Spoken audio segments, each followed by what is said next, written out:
Okay, good morning, everyone. Thank you for your patience this morning. While I dealt with some internet issues, the storm on what day? Tuesday knocked out my internet, and it's been wonky ever since. So I really appreciate that. So I'm going to share today's work, which I'm just noticing says July 20th instead of 21st, but it is the right work, and I'm going to change that as soon as I'm done this video. So first things first is you're doing a quiz, cosine law, and then you decide which one you use, whether it's SOHCAHTOA or like the trig ratios, or sine law or cosine law. I did post yesterday a decision tree that goes with it because it is a lot easier. It asks you if it's a right angle triangle, if there's two sides in an angle, or so on and so forth, and which one you would use for so. So today we're looking at periodic phenomena. So in other words, just what the graph for sine looks like. So I am going to draw that out for you. So it's telling us to consider that a coach measures the velocity of air as an athlete inhales and exhales after working out. The following table shows the velocity. I'm just trying to find my page here. Okay. Shows the velocity at regular intervals. So we are going to label our graph to start off with, which can get a little bit messy, but we're going to do it by 0.5s on our x-axis here. And then on our other axis here, we're just going to do -2, -1, 0, 1, and 2. So I'm going to write those down. This one will be 0.5. So I'm using the darker grid lines here as our markers.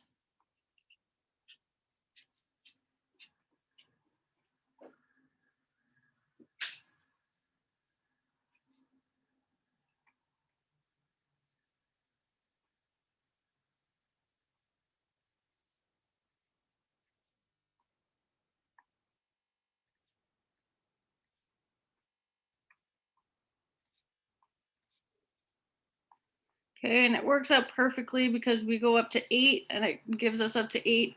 And then down here would be -2. This line would be -1, 0, 1, and 2. Okay, if you were to see my page, I did do a lot of scribbles trying to figure out the intervals for the graph. If you have to do the same, by all means, it's okay. It takes a few tries to figure out how many squares and whatnot, where to put the numbers. Okay, so for 0, our point is going to be 1.8, which is here. 0.5, it's going to be at 1.2, which is there. At 1, it's going to be at 0. 1.5, it's -1.2. At 2, it's -1.8. 2.5 is -1.2. 3 is at 0.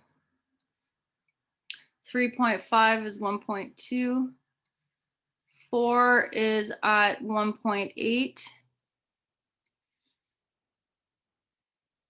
4.5 is at 1.2. 5 is at 0. 5.5 is at -1.2. 6 is at -1.8. 6.5 is at -1.2. 7 is at 0. 7.5 is at 1.2. And 8 is at 1.8. Okay, so if you were to go connect these guys, and this is where it's going to get difficult for me on the computer, and you would do a lot better on a paper. I don't think I went through a single dot here.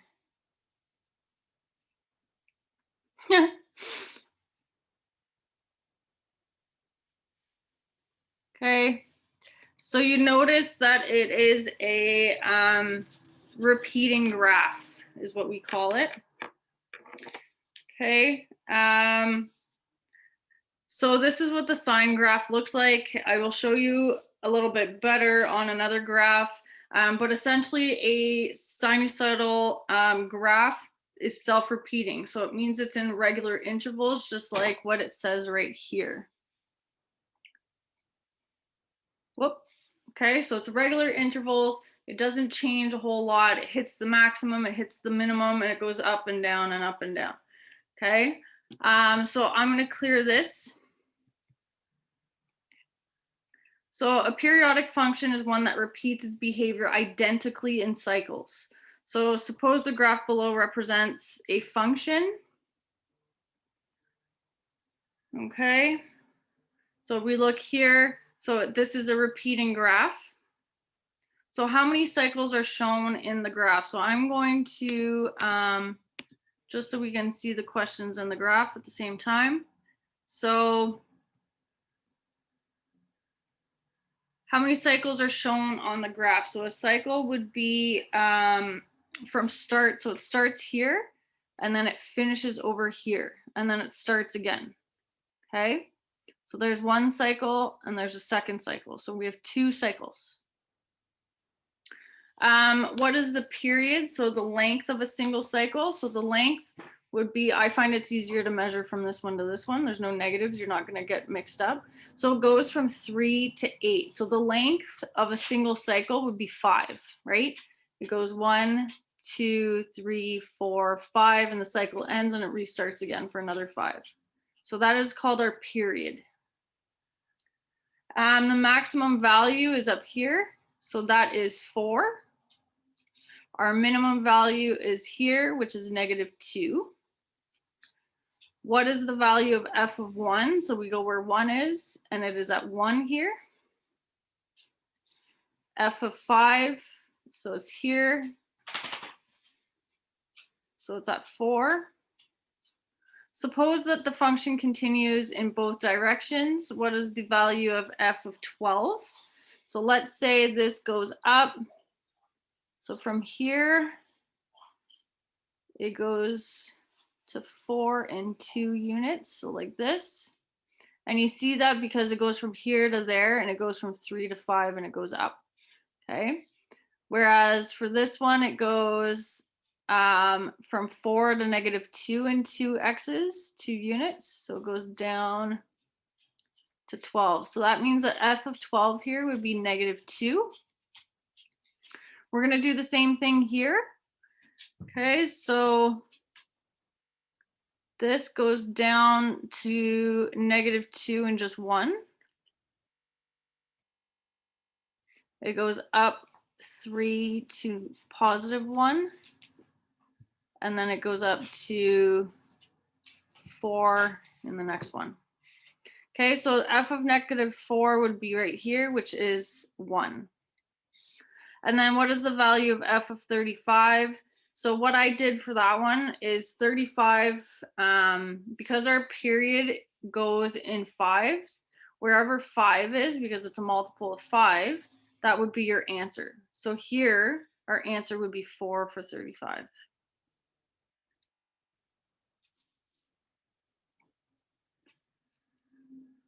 Okay, so I'm going to clear that and we're going to look at a few key ideas. So repeating data forms a periodic function. So in other words, a periodic function is a self-repeating graph. So it has to be identical every time. The cycle of the graph is the smallest complete repeating pattern of the graph. So the length of one cycle is called the period. So we can highlight that. That one's an important word to know. Okay, so our period is the length of one cycle. The horizontal line that is halfway between maximum and minimum values of a periodic curve is called the axis of curve. So the same thing as our axis of symmetry. So it's the line that goes in the middle here. So that's the axis of curve. It's right in the middle. And sometimes it's not going to be right at 0. Sometimes it'll be at like 2 or something. Typically it will be at 0, but once we look into transformations, you're going to see it goes up or goes down, right? So your axis is going to change. The equation for the axis of curve is y is equal to our max minus our min divided by 2. The magnitude of vertical distance from the axis of curve to the max or min is called the amplitude of the function. So again, it's the same equation. The amplitude is max value minus min value divided by 2. So in other words, our axis of curve and our amplitude is the same. So I'm going to clear that. We're going to look at the next few examples.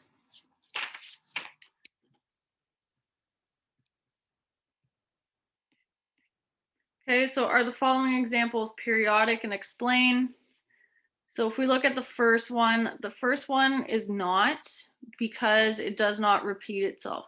It does repeat the same kind of look, but the amplitude is different. So our max starts at 4 and then it ends up at like 1 or something. Okay, so no, it is not identical. So it needs to be identical for it to be a periodic function. So whereas this one, it hits the max, it goes down to the min, it goes to the max, goes down to the min, and it doesn't change at all. So yes, because it's self-repeating.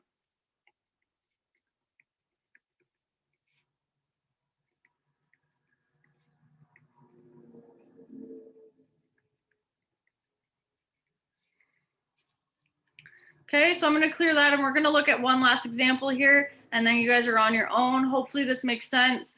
A good example for this is typically we'll see like Ferris wheel. Those questions are always in this unit. There's always something about a Ferris wheel. So yeah. So clearing. So the Bay of Fundy, which is between Nova Scotia and New Brunswick, had the highest tide in the world. So here we have our graph for the tide.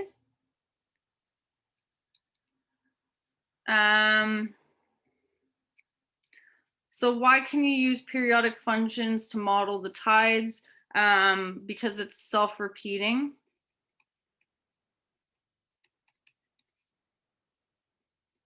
So the tide goes up to a certain level and it goes down a certain level. It never really changes. It's always repeating the same. What is the change in depth from high tide to low tide? So our high tide here we see is at 12 and our low tide here is at 1. Okay, so it goes from 12 meters to 1 meter. It says to determine the axis of curve. So like we saw in our notes, the axis of curve is our max minus our min divided by 2. So our max we saw was 12, our min is 1, and then divide by 2. So that gives us 11 divided by 2, or in other words, 5.5. Okay. The axis of curve is the same thing as the amplitude, so that would also be 5.5. So that means that if we were to go to 5.5 right here, that's our middle line of our graph. And what is the period of the function? So it starts at 1 and it ends at 13 here. Okay, so that's one curve and then it goes again. Okay, so this is our period. So it goes from 1 to 13, which means that our period is 12. So it moves 12 units, it stops, and it repeats again for another 12 units and so on. Okay, so I'm clearing this. So you have your independent work. So which graphs represent periodic functions? So just keep in mind it has to repeat the same max and min and the same thing. Same thing with number 2. It's the same question. Determine the range. So again, the range is all of the y values that it touches. So that'll be the max and the min that you would look at. You've got your period. So your period is how much for one cycle. So our cycle ends right here. So from there to there, and then it repeats again. your equation of axis, and your amplitude. 4, determine which ones are periodic. Estimate the period of the functions that you identify as periodic. And then tell me which ones, draw a sketch of what the graph might look like with your independent variables. So independent variables, those are your x's, and your dependent variables are your y's. So draw what the graph might look like and if it's periodic or not.